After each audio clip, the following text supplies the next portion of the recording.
ರಸ್ತೆ ಮೇಲೆ ಕೆಟ್ಟು ನಿಂತ ವಾಹನಗಳು, ಇದು ಕಾನೂನು ಮೌನವೇ ಆಡಳಿತ ನಿದ್ರೆ. ಈಗ ಸಾರ್ವಜನಿಕ ಸ್ಥಳಗಳಲ್ಲಿ ಅಂದರೆ ದೇವಸ್ಥಾನಗಳು, ಪಾರ್ಕು ವಗೈರ ಸುಮಾರು ಖಾಲಿ ಜಾಗಗಳು ಎಲ್ಲೆಲ್ಲಿ ಇರುತ್ತೆ, ಅಲ್ಲಿ ಯಾರು ಓನರ್, ಅದು ಯಾರು ಸಂಬಂಧಪಟ್ಟವರು.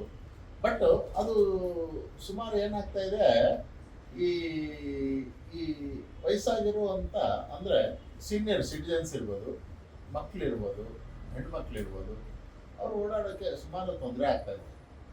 ಯಾರ್ದು ಯಾರು ಅದಕ್ಕೆ ಜವಾಬ್ದಾರಿ? Who is responsible for this? ಅಂದರೆ ಇದಕ್ಕೆ ಮಾಲೀಕರು, ಅಂದರೆ ಆ ವಾಹನಗಳ ಮಾಲೀಕರ ನಿರ್ಲಕ್ಷ್ಯವೇ, ಇಲ್ಲ ಅಂದರೆ ಈ ಟ್ರಾಫಿಕ್ ಪೊಲೀಸ್ ಏನಿದ್ದಾರೆ, ಟ್ರಾಫಿಕ್ ಪೊಲೀಸ್ ಅದರ ಬಗ್ಗೆ ಅವರ ಜವಾಬ್ದಾರಿನೇ, ಇಲ್ಲ ಮತ್ತೆ ಈ ನಮ್ಮ ಗ್ರೇಟರ್ ಬೆಂಗಳೂರು ಅಥಾರಿಟಿ ಏನಿದೆ ಪಾಲಿಕೆ, ಅವರ ಒಂದು ಜವಾಬ್ದಾರಿ. ಬಟ್ ಏನಂದರೆ ಸುಮಾರು ಜಾಗಗಳು ಈ ಥರ ತುಂಬಿಕೊಂಡು ಲಕ್ಷಾಂತರ ವೆಹಿಕಲ್ಸು, ಲಕ್ಷಾಂತರ ಹೆಚ್ಚು ಕಡಿಮೆ ಹೇಳಬೇಕಂದ್ರೆ ಕಿಲೋಮೀಟರ್ಸ್ ಬಗ್ಗೆ ಅದು ಆವರಿಸ್ಕೊಂಡಿದೆ. ಇದ್ರ ಬಗ್ಗೆ ನಾವು ಬೆಂಗಳೂರು ಮೆಟ್ರೋ ನ್ಯೂಸಲ್ಲಿ ಇದ್ರ ಬಗ್ಗೆನೇ, ರಸ್ತೆ ಮೇಲೆ ಕೆಟ್ಟು ನಿಂತ ವಾಹನಗಳು, ಕಾನೂನು ಮೌನವೇ ಆಡಳಿತ ನಿದ್ರೆಯೇ, ಸಾರ್ವಜನಿಕ ಸ್ಥಳಗಳಲ್ಲಿ ವರ್ಷಗಳ ಕಾಲ ನಿಂತಿರುವ ವಾಹನಗಳ ಸಮಸ್ಯೆ ಒಬ್ಬರ ತಪ್ಪಲ್ಲ, ಮಾಲೀಕರ ನಿರ್ಲಕ್ಷ್ಯ 1, ಟ್ರಾಫಿಕ್ ಪೊಲೀಸು 2, ಮತ್ತು ನಗರಾಡಳಿತ ಸಂಯೋಜಿತ ಕಾರ್ಯಾಚರಣೆ ಕೊರತೆ ಇಲ್ಲ, ಇದು ನಾಗರಿಕರ ಮೌನವೇ. ಈ 3 ಕಾರಣಗಳ ಸಂಯೋಜನಾ ಫಲನೇ ಈ ಕೆಟ್ಟು ನಿಂತ ವಾಹನಗಳ ಒಂದು ಸಾರ್ವಜನಿಕರಿಗೆ ಆಗುತ್ತಿರುವಂತಹ ಒಂದು ತೊಂದರೆ.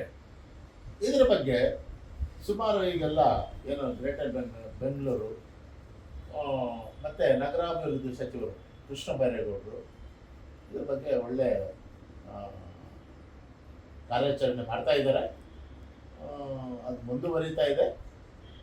ಬಟ್ ಒಟ್ಟಾರೆ ನಮ್ಮ ಬೆಂಗಳೂರು ಸ್ವಚ್ಛ ಬೆಂಗಳೂರಾಗಿ ಎಲ್ಲ ಸಾರ್ವಜನಿಕರಿಗೆ ಅನುಕೂಲವಾದಂತಹ, ಇವನ್ನು ನಾವು ಏನು ಹೇಳೋದು ಅಂತಂದರೆ, ಈಗ ಫುಟ್ಪಾತಲ್ಲಿ ಬೀದಿ ಬದಿ ವ್ಯಾಪಾರ ಮಾಡೋಂಥವ್ರಿಗೂ ತೊಂದರೆ ಆಗಬೇಕು ಅಂತಲ್ಲ, ಅವ್ರಿಗೂ ಅನುಕೂಲ ಆಗೋ ಹಾಗೆ ಅದಕ್ಕೆ ಆದಂಥ ಒಂದು ಜಾಗನ ಒಂದು ನಿಗದಿಪಡಿಸಿ ಅದಕ್ಕೆ ನಾವು ಸರ್ಕಾರ ಮಾಡಬೇಕಾಗುತ್ತೆ. ಅದನ್ನು ಅವರು ಬದುಕಬೇಕು. ಬಟ್ ಅವರಿಂದ ಸಾಮಾನ್ಯ ಜನರಿಗೆ ಓಡಾಡುವ ಜನರಿಗೆ, ವೃದ್ಧರಿಗೆ ಮತ್ತು ಬೇರೆಯವ್ರಿಗೆ ಯಾರಿಗೂ ತೊಂದರೆ ಆಗದೇ ಇರೋ ಥರ ನೋಡ್ಕೊಳ್ಳೋವಂಥ ಜವಾಬ್ದಾರಿ ಒಂದೇ, ಇದು ಸರ್ಕಾರದ ಜವಾಬ್ದಾರಿ ಒಂದೇ ಅಲ್ಲ, ಬೀದಿ ಬದಿ ವ್ಯಾಪಾರಿಗಳು ಆಗ್ಬೋದು, ಇಲ್ಲ ಸಾರ್ವಜನಿಕರು ಆಗ್ಬೋದು, ಇದೆಲ್ಲರೂ ಜವಾಬ್ದಾರಿ ಆಗುತ್ತೆ. ಕಾರ್ಯಾಚರಣೆ ನಡೀತಾ ಇದೆ ಬೆಂಗಳೂರಲ್ಲಿ.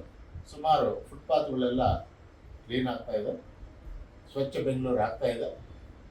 ಆ ಸ್ವಚ್ಛ ಬೆಂಗಳೂರು ಅನ್ನೋ ಒಂದು ಇದರಿಂದ ಅಲ್ಲಿ ಏನು ಬೀದಿ ಬದಿ ವ್ಯಾಪಾರಿಗಳಿಗೂ ತೊಂದರೆ ಆಗದೇ ಇರೋ ಥರ ಅವ್ರಿಗೂ ಬೇರೆ ಅನುಕೂಲ, ಇನ್ನೊಂದು ಅವ್ರಿಗೂ ಅನುಕೂಲ ಆಗಬೇಕು, ಸಾರ್ವಜನಿಕರಿಗೂ ಅನುಕೂಲ ಆಗಬೇಕು. ಇದ್ರ ಬಗ್ಗೆ ಒಂದು ಸರ್ಕಾರ ಸಾಮಾನ್ಯ ವಿಚಾರ ಎಲ್ಲರೂ ತಿಳ್ಕೊಳ್ಳುವಂಥದ್ದು. ಓಕೆ.